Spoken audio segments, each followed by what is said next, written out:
د افغانستان پر زوال شوی ولسمشر ډاکټر اشرف غني وایي نظام یوازې د خلکو د ارادې په اساس تلپاتې کیدی شي. دا چې څنګه ولې ملګرو که تاسې هم غواړئ چې پوه شئ د ویډیو تر پایه سره پاتې شئ او د تازه او مهم خبرو لپاره در سره پښتو وایس نیوز چینل سبسکرایب کړئ.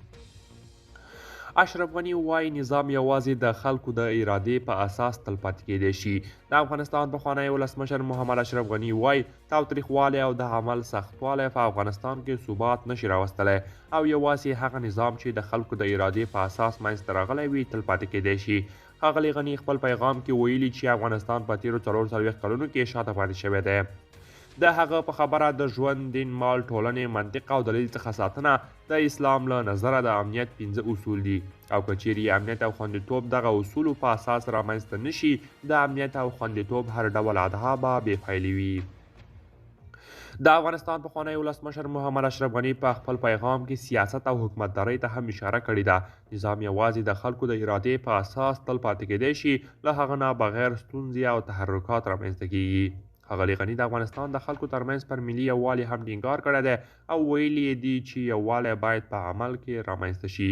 دغه یووالی له مشورې پرته، له بحث پرته او له آزاد انتخاب پرته نشي رامنځته کیدی.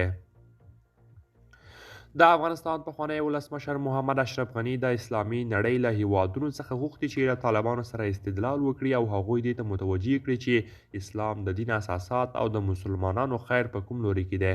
دا په داسې حال کې ده چې طالبانو تر دې مخکې ویلي چې په ټول هیواد کې امنیت ټینګ کړی او د قدرت جزیرې یې له منځه وړي دي. بلخوا د طالبانو دفاع وزیر ملا محمد یعقوب مجاهد وایي د ملت مشروع غوښتنې باید ومنو. هیڅکله باید تکبر، غرور او عجوب ونه کړو. په هر وخت کې باید د ملت مشروع غوښتنو ته لبیک ووایو.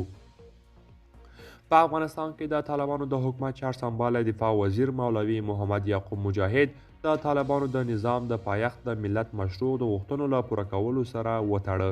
قدرمن دوستان، دا و زموږ د نن ورځې چمتو کلی خبر. تر بیا ښه وخت.